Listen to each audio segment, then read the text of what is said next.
हाय, hello, good morning, नमस्ते सगळ्यांना, जय भीम. मी सीमा. स्वागत आहे आपल्या सगळ्यांचं किचन सवंगडी आणि मी या चॅनलमध्ये. कसे आहात सगळे? आशा करते की तुम्ही मस्त, स्वस्त आणि आनंदी असाल.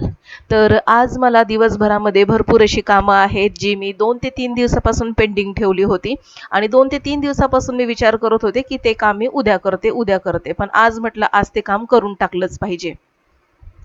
तर आता इथे ही बॉटल आहे ना, तर या बॉटलवर ना, बॉटलमध्ये आतमध्ये चहा, कॉफी किंवा गरम दूध किंवा थंड पाणी काही जरी आपण त्याच्यामध्ये ठेवलं ना, तर त्याचं टेम्परेचर ना, ते बॉटलवर जे ठेवलेलं सेन्सर आहे तर तिथे ते टेम्परेचर दाखवतं. तर या बॉटलचा उपयोग आपण चहा, कॉफी म्हणजे किंवा गरम दूध असं ठेवण्यासाठी करू शकतो किंवा या बॉटलचा वापर तुम्ही पाणी पिण्यासाठी देखील करू शकता. तर अशी म्हणजे 2 in 1 असलेली ही बॉटल आहे जी मला फार आवडते. तर ही बॉटल मी तुम्हाला दाखवली आणि आता आज मी बनवणार आहे मिसळ. तर मिसळ पावची तयारी वगैरे झाली आहे. इथे मी खूप सारा लसूण निवडून ठेवला होता आणि या लसणाची जी सालं होती ना, तर ती मी एका पिशवीमध्ये ठेवलेली आहेत. तर आता या सालांचं करायचं काय बरं? म्हणजे मी कशासाठी ही सालं सांभाळून ठेवते कारण की मला माझ्या नंदेने सांगितलं होतं, लसणाचा जो कचरा असतो ना, त्याची सालं वगैरे टरफलं, तर ती सगळी सांभाळून ठेव. कारण की मग आता तर उन्हाळा आहे. आता उन्हाळ्यामध्ये बाळाला काय आपण शेक वगैरे देत नाही. पण थोडंसं आता काही महिन्यानंतर पावसाळा वगैरे सुरू होईल, तर त्यावेळेस बाळाला शेक वगैरे दिला जातो, धुरी वगैरे दिली जाते आणि त्या धुरीमधून ना, धुरीमध्ये जर आपण थोडासा असा लसणाचा पाचोळा वगैरे जर टाकला ना आपण, तर बाळाला सर्दी वगैरे होत नाही. त्यासाठी मग मी तो लसणाचा जो पण काही पालापाचोळा आहे, तो मी साठवून ठेवलेला आहे. तर मस्तपैकी कांदा खोबऱ्याचं वाटण सोबत आलं लसूण आणि अख्खा गरम मसाला घालून वाटण तयार केलं होतं आणि आजची मिसळ मी डायरेक्ट कुकरमध्ये बनवणार आहे. तर मटकी भिजत घातली होती, मस्त मोड आले होते आणि मग म्हटलं की आज असं काहीतरी झटपट करायचं आहे की मुलं पण खुश होतील आणि माझं काम पण झटपट होईल आणि माझ्या इतर कामाला थोडासा वेळ मिळेल. आणि मिसळपाव म्हटलं ना, सगळ्यांचा आवडीचं फेवरेट असा नाश्ता आहे आणि आता नाश्त्याचा वेळ तर निघूनच गेलेला आहे. तर म्हटलं की चला दुपारच्या जेवणामध्ये मिसळपाव करूया. तर दुपारच्या जेवणामध्ये म्हणण्यापेक्षा मिसळपाव तर मी करणारच आहे, पण एक्स्ट्राचा भात लावून ठेवणार आहे. आमटी बरोबर भात खाता येतो. कुकर होतं एका साईडला, तोपर्यंत इथे ना मी बाजरी निवडत बसले. आता ही बाजरी कशासाठी? आणि ही बाजरी फक्त अर्धा किलोच आहे.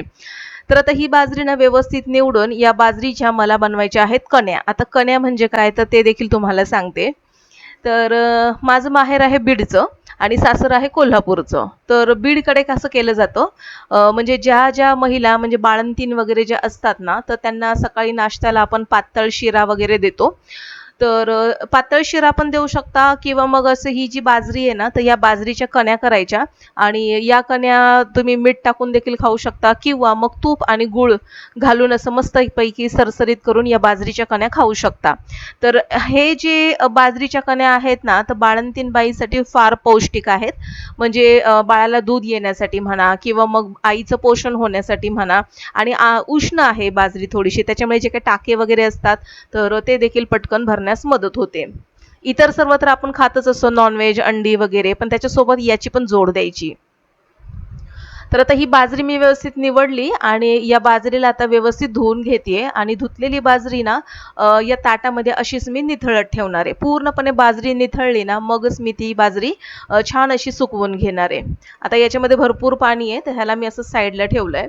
तोपर्यंत म्हटलं घरातली कामं भरपूर वाट बघतायत. तर आता इथे ना मी खिडकीमध्ये सकाळी जवळपास हे साडी आणि ड्रेस वगैरे सुकत घातलेले आणि आता ना बऱ्यापैकी ऊन एवढं लागतंय, तर हे कपडे सुकले होते. तर आता हे पटकन काढून घेते कारण की मग हॉलमध्ये उगाचच पसारा नकोसा वाटतो. तर आता ही साडी बघा, ही साडी मी 14 एप्रिलला 6 वारीची 9 वारी ही साडी नेसलेली. या साडीचा पॅटर्न ना कलांजली, जे साडीचा पॅटर्न आहे कलांजली पैठणी, त्या पॅटर्नमधून आहे, पण ही पैठणी नाहीये, पण याचं फॅब्रिक सेम तसंच आहे. हलकी फुलकी आहे आणि दिसायला एकदम रिच दिसते. तर आता ही साडी ना मला धुवायची होती, तर मी आज म्हटलं की चला सकाळी आता हे जेवढे कलरवाले कपडे आहेत ना, तेवढे सगळे धुवून टाकते. आता कलरवाले कपडे आपण घरामध्ये कसे धुवायचे? एकदम माइल्ड असा शॅम्पू वगैरे असतो ना, तर तो माइल्ड शॅम्पू पाण्यामध्ये थोडासा चमच्याभर मिक्स करायचा आणि त्याच्यामध्ये आपले हे जे कलरवाले जे कपडे असतात सिल्कचे वगैरे, तर ते कपडे आपल्याला भिजत ठेवायचे आहेत. साधारणपणे 10 ते 15 मिनिटं भिजत ठेवले की पटापट पाण्यातून ते 2 ते 3 वेळा काढून घ्यायचे. आणि हा सूट बघा, हा जो अनारकली आहे हा मिशोवरून मी घेतला होता. तर याला देखील धुतलं आणि मला असं वाटत होतं की हा जो सूट आहे तर तो कलर सोडेल म्हणून. पण खरं सांगते आश्चर्याची गोष्ट की या सूटने ना जराही कलर सोडलेला नाहीये.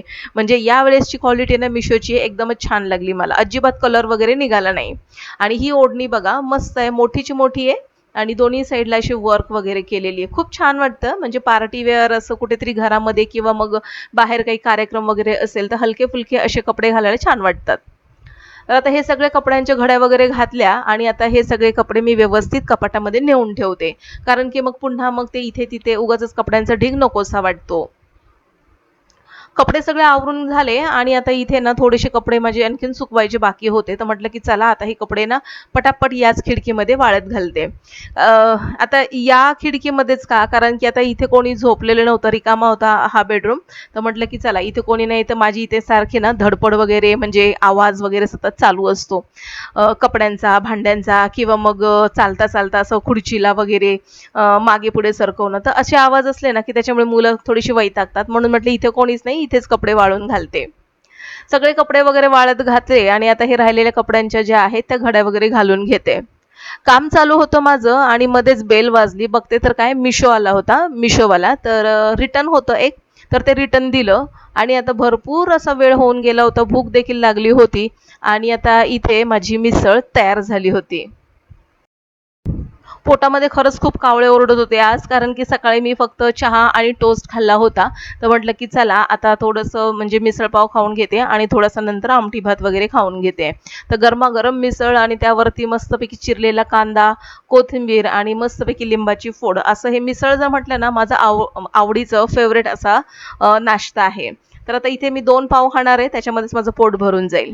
मस्तपैकी मनसोक्त अशी मिसळ खाल्ली. स्वतःसाठी छान असा वेळ जर मिळाला ना, मग कोणताही असू दे, खाण्यामध्ये असू दे किंवा मग फिरण्यामध्ये असू दे, तर मस्त छान असं वाटतं, स्वतःला रिलॅक्स फील केल्यासारखं वाटतं. मी नाश्ता केला, मुलांना नाश्ता दिला, मुलं त्यांचे त्यांचे नाश्ता करतायत आणि नाश्ता करून झाल्यानंतर म्हटलं की चला आता थोडंसं आपण रीडिंग केलं पाहिजे.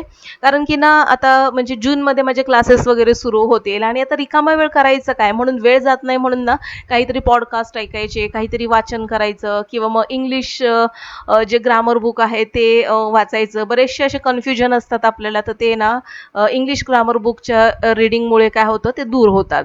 तर आज मी बऱ्यापैकी इंग्लिशचे जे माझे कन्फ्युजन होते तर ते आज दूर करण्याचा प्रयत्न केला.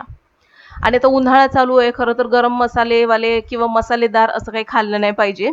पण आज मी मिसळ केली होती आणि त्याच्यामुळे ना थोडंसं अख्खा गरम मसाला या मिसळमध्ये घातला गेला होता आणि म्हणून म्हटलं की चला एवढं मसालेदार उन्हाळ्यामध्ये ठीक नाहीये, थोडंसं ताक पिऊया.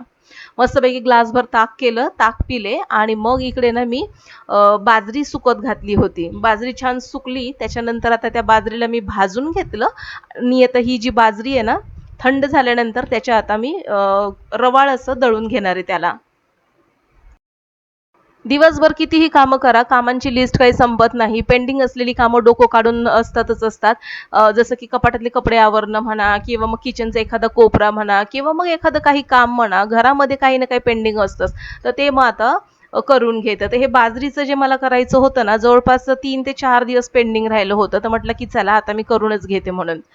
तर अर्धा किलो जी बाजरी होती व्यवस्थित भाजून त्याची कण्या वगैरे करून घेतल्या आणि आता हे पॅक करून मी आता निघालेली आहे माझ्या नंदेकडे. नंदेला मी तो डब्बा दिला आणि मग आता मी आणि माझी मैत्रीण इथे वॉकला आलो आहोत. मस्तपैकी हे एक छान असं गार्डन आहे, म्हणजे पार्क म्हणू शकतो याला आपण. इथे लहान मुलं भरपूर खेळतात आणि बरेच जण इथे चालायला देखील येतात. तर असं हे खूप छान असं संध्याकाळच्या वेळेस इकडे क्वालिटी टाईम मस्त माझ्या मैत्रिणीसोबत घालवलं मी गप्पा गोष्टी करून. आणि इथे आता मी तुम्हाला दाखवते. तर हे बघा, हे ना हे असं कापूस आहे हा.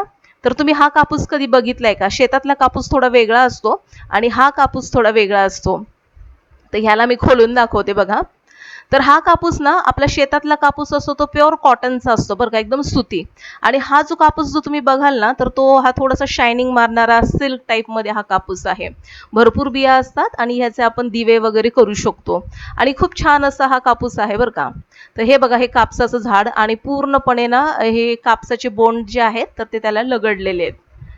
तर इथे थोडासा आम्ही वेळ घालवला, छान असा वॉक केला, मस्तपैकी इथे फिरलो आणि संध्याकाळी आता निघालेलो आहोत आम्ही घरी. आता घरी गेल्यानंतर रात्रीचं सगळं जेवण स्वयंपाक वगैरे बाकीच आहे. तर असा होता आजचा माझा दिवस. आजचा ब्लॉग जर तुम्हाला आवडला असेल तर नक्कीच मला लाईक करा. माझ्या चॅनेलवर जो मी पहिल्यांदाच आले असाल तर नक्कीच सबस्क्राईब करून बेल आयकॉन प्रेस करा. चला तर मग भेटू पुन्हा नवीन अशाच एका व्हिडिओसहित. तोपर्यंत बाय.